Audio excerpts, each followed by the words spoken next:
Whenever you're ready. Just one. Okay.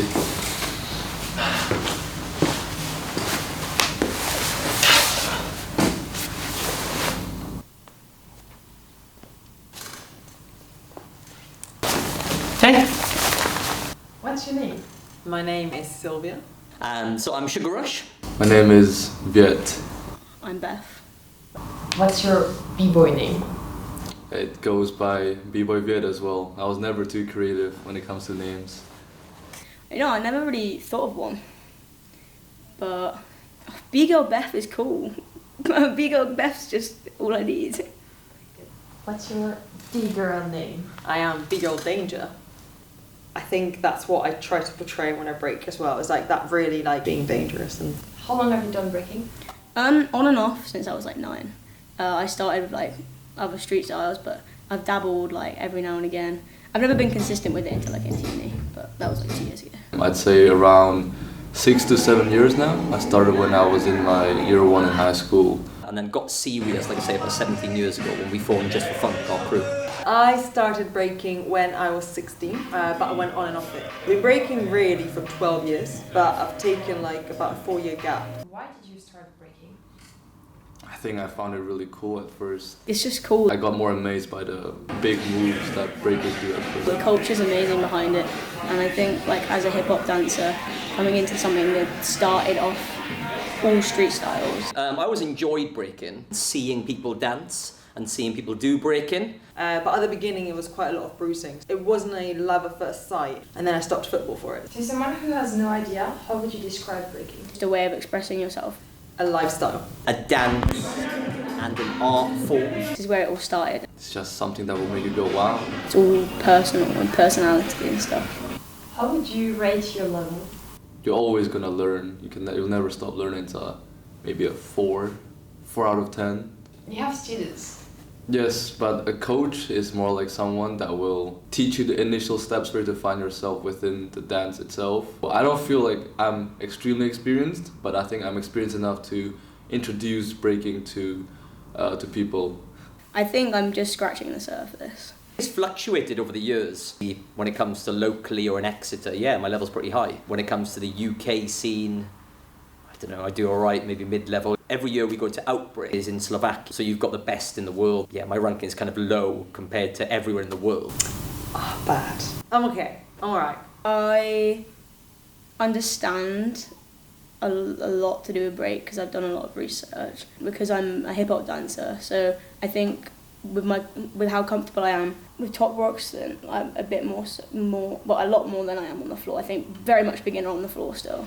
You can't break breaking. There isn't a scale in breaking, is there? I think I'm a good all-rounder. I can work on my top rock, but apart from that, I think I'm alright. What breaking represents for you?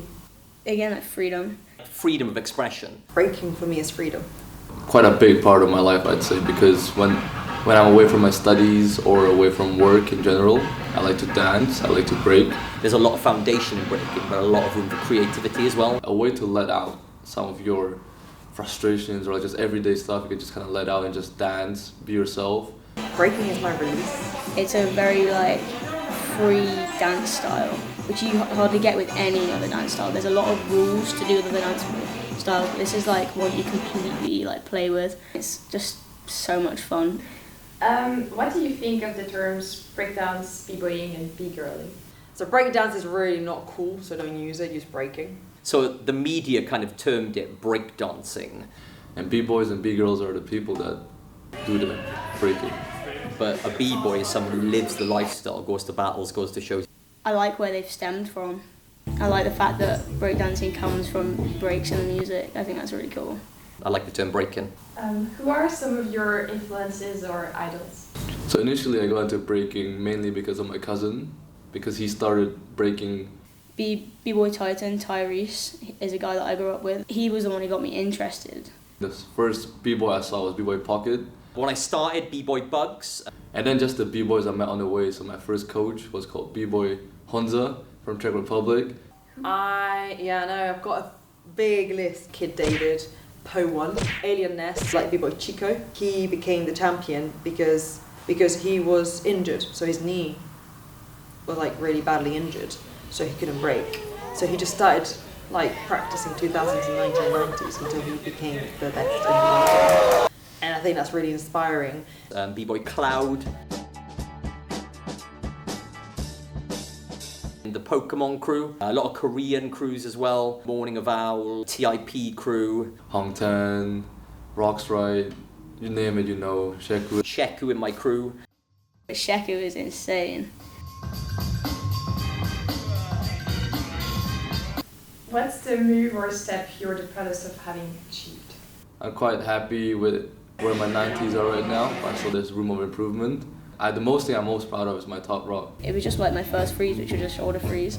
It's probably my flare to elbow 90, because I had to work super hard to get my flare, and I had to work super hard to get my elbow 90. Breaking's like Lego, you can piece it together. I'm quite character based as well, so I'm quite proud of like my character in breaking, but I like to be a little bit playful with it, even coming across a bit silly. At what moment breaking becomes more than just a hobby? It's like when it comes to time when you just don't give up, you know, because sometimes there's a skill ceiling that you need to kind of break, and that's usually it's a make or break in breaking or in dance in general. When you really start identifying with it. If I don't break for, let's say, like 2 weeks, I start feeling like wrong. I guess it's how much effort, energy and time you put into it really, and how much you love it, how much passion you have for it. The people. I mean, dance in general, it's always been about the people for me. People being passionate about something makes other people want to do it. Do you dance other styles? No, just breaking. What other styles do you dance? So when I was 6 years old, my mom signed me up for hip hop. Then I also tried popping a house for about a year and a half. Most street styles, so hip hop, house.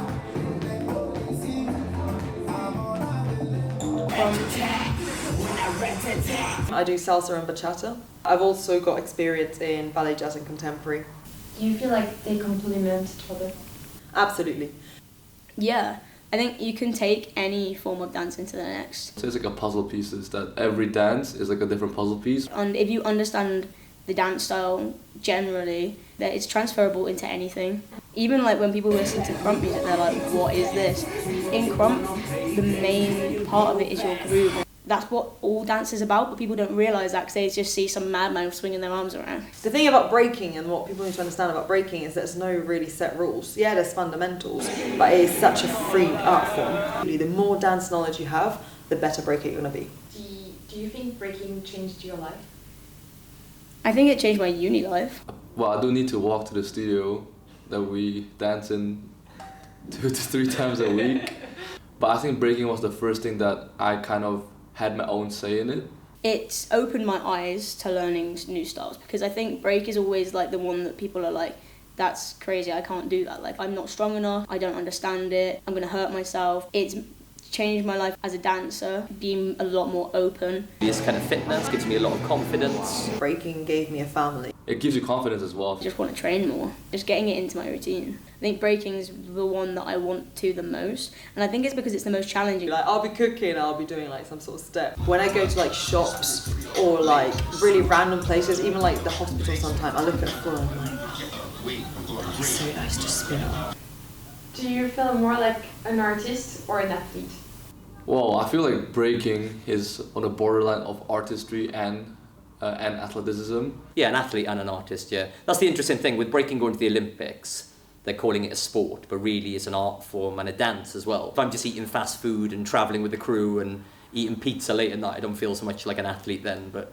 Both. Personally, an artist, I guess with breaking, it pushes me into athlete as well. Breakers have the luxury to call themselves both. I know I'm getting stronger. Yeah, artist over athlete. Creating the moves and making the dance your own. No sport has ever required as much stamina and energy as breaking. So now I have a list of statements. Yeah. And tell me how much you agree or not with these statements. Okay. Breaking is something masculine. I very strongly disagree. Absolutely not. I guess it's neither really. It doesn't have to be male dominated. I mean, I'm not a man. There's a big misconception that breaking has to be the boys because they got the strength and everything for it. Being a B-girl takes more because it's a very male-dominated style. It's for everyone. It's harder for a female to stick at it. So the ones that do are cool. There there's some incredible B-girls out there. Because you kind of like, you can always find your own ways of expressing yourself in breaking, and I think it's like, you can't put a gender on it. Dancing is something feminine.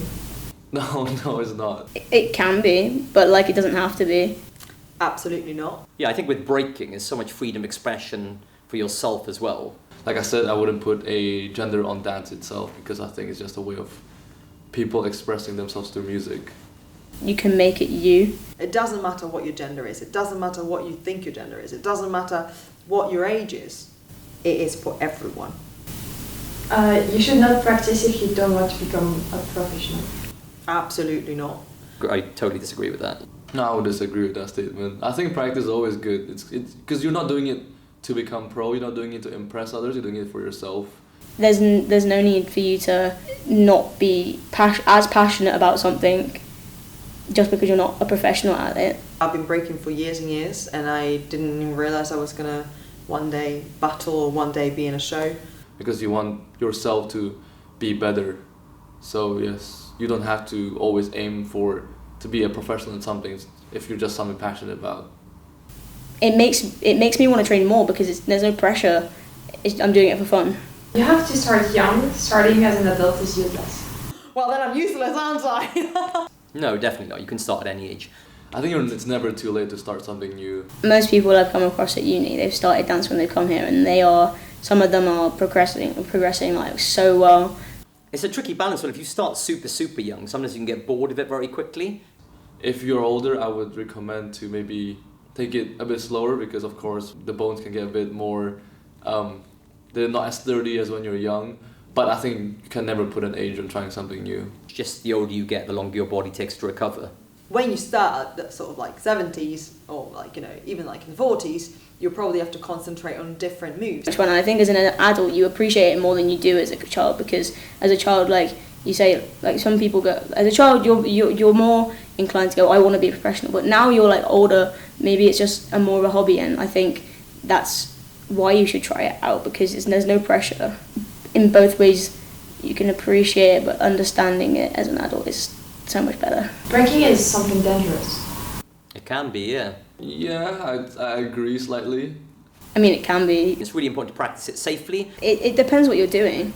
How much danger you expose yourself to. So many people get injured because they're not ready to do a move and they just throw themselves in it. I've torn my rotator cuff muscles. I was out for about 12 months. I've dislocated both my thumbs. Many bruised shoulders. I smashed one of my, I think it was that, I smashed one of my kneecaps, smashed my elbow doing an elbow freeze. Pulled hamstrings and almost broken wrists. Knocked myself unconscious several times. So some of the big moves you have to be very careful with, yeah. Warm up properly, stretch, have the right strengths. The name of steps and moves are very important. So there is history through them. Yeah. I think more the history is important, really. It helps with memorization if you put a name to it. They're called that for a reason. A lot of moves like come from the people who created them, and you don't want to lose that. Yeah, you don't want to be like, you know that move that you do that, like. However, you know, in different languages, it is different. Flair in French is Thomas. B-Boy Thomas was the inventor of the flair. And if you don't know what their meaning is, like, what's that? And then you're like Google searching. And sometimes Google comes up with some weird stuff. You put coffee grinder, it does not come up with breaking. You know, it comes up with a coffee grinder. It's scary to cipher. Definitely, but it's so important. Yeah, it can be, yeah. Yeah, I'd say so. I agree. It's like it's a new experience. Every new experience is quite scary. And I think it's just natural for you to be a bit scared of being in front of other people, because you might feel that you're judged. It's more how often you've practiced before you get there. We've just come back from Paris for Red Bull BC1. Some of the highest level breakers in the world are getting down in front of you. If you look at it too long, you'll think, I don't have that, I don't have that. That's where breaking stems from, like ciphering and just sharing with each other. Learn off each other, push yourself. If you don't cipher, yeah, you're just learning moves. But when you cipher, I've seen it like with people this year, as soon as they're thrown into a cipher, you can see their interpretation of like the moves we taught them, and like that's what's really important, like finding yourself and your personality as you dance. Good to sort of see it, overcome it, and do it anyway. Once you start, it will get much easier. I think with breaking, what you need to understand is that you're there doing it for yourself. That's what ciphering is. Ciphering is literally a group of people with the same passion, feeling the music, sharing their moves. The breaking community is inaccessible.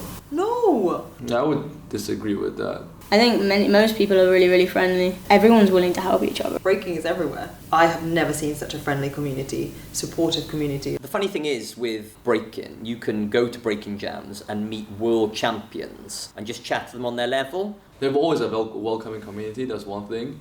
You just have to dig a bit. It may come across as standoffish or this is too cool for me, but it's people's perception, so. And if you're like just beginning, people will support you and teach you. People want people to start breaking. I think it's more inviting than inaccessible. Breaking is too difficult or impossible. No. It is difficult. Some moves are very difficult and some moves may appear to be impossible, but actually I think it's, over time you can learn them. But it's definitely not impossible. There's levels to it. You don't have to set yourself extreme expectations of, oh, I saw someone they're spinning on their head, I want to know that by a week. I think it's more difficult to get into than other styles. Starting from a fresh all dance is going to be difficult. Some moves are very simple to learn, some moves are really hard to learn. You need to set yourself milestones that you can achieve at first. If you want it, you go and do it. So I think the biggest message I can do is break for you and really feel it and enjoy it and have fun. Because the second you start having fun is the second you start improving and moving to the next level. That's the main thing. Breaking needs to be fun. Very often we take it very seriously. If I go to battles or competitions, we put on our game face, our acting face, and we're really serious. But actually, the most important thing is you're having fun with breaking and having fun with friends, so that's good. Don't rule breaking out. If you are interested, you need to give it a go. Oh, you want a quote? I'll give you guys a quote. Good times come and go. Even bad times come and go. But the memories, they stay forever. Yeah, that's deep. Thank you. Was that okay? Yes. Thank you so much. Thank you. Thank you. Yeah, no problem, Mel. I hope that was helpful. Alright. Thank you.